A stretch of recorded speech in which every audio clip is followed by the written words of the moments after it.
আসসালামু আলাইকুম। এসএসসির আরও 4 পরীক্ষা স্থগিত।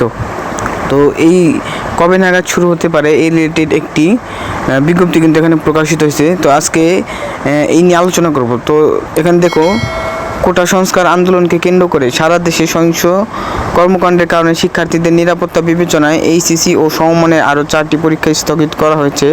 পরীক্ষাগুলো আগামী 28, 29, 31 জুলাই এবং 1 আগস্ট হওয়ার তারিখ ছিল। বৃহস্পতিবার আন্তঃশিক্ষা বোর্ড সমন্বয় কমিটির সভাপতি ও ঢাকা শিক্ষা বোর্ডের চেয়ারম্যান অধ্যাপক তপন কুমার সরকার গণমাধ্যমকে এই তথ্য জানান। দেশের উদ্ভূত পরিস্থিতিতে শিক্ষার্থীদের নিরাপত্তার কথা চিন্তা করে এই সিদ্ধান্ত নেওয়া হয়েছে। নতুন করে 4টি পরীক্ষা স্থগিত হওয়ার আগের স্থগিত পরীক্ষার বিষয়ে তপন কুমার সরকার জানান, আগামী 11 আগস্টের পর এসব পরীক্ষা অনুষ্ঠিত হবে।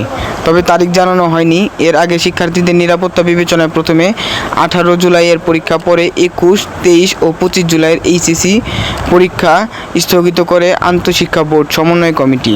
অর্থাৎ এখানে 21, 23 ও 25 জুলাইয়ের এইচএসসি পরীক্ষা স্থগিত করে শিক্ষা বোর্ড সমন্বয় কমিটি।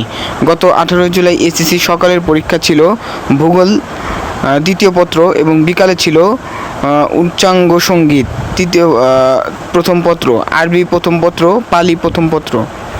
21 জুলাই সকালে ছিল রসায়ন প্রথম পত্র, ইসলামের ইতিহাস ও সংস্কৃতি প্রথম পত্র, ইতিহাস প্রথম পত্র, গৃহ ব্যবস্থাপনা ও পারিবারিক জীবন প্রথম পত্র ও উৎপাদন ব্যবস্থাপনা ও বিপণন প্রথম পত্র।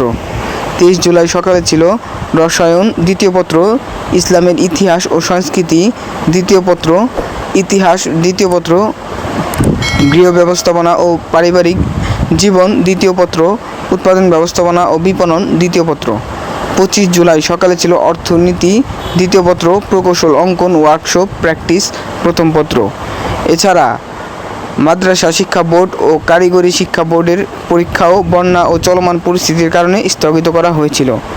গত 30 জুন এইচএসসি ও সমমানের পরীক্ষা সারা দেশে একযোগে শুরু হয়। তবে সিলেট অঞ্চলের বন্যা পরিস্থিতির অবনতি ঘটায় সিলেট বিভাগের আওতাধীন মাধ্যমিক ও উচ্চ মাধ্যমিক শিক্ষা বোর্ড, সিলেট বাংলাদেশ মাদ্রাসা শিক্ষা বোর্ড এবং বাংলাদেশ কারিগরি শিক্ষা বোর্ডের অধীন আগামী 30 জুন থেকে অনুষ্ঠিতব্য এইচএসসি ও সমমান পরীক্ষা 8 জুলাই পর্যন্ত স্থগিত হয়েছিল।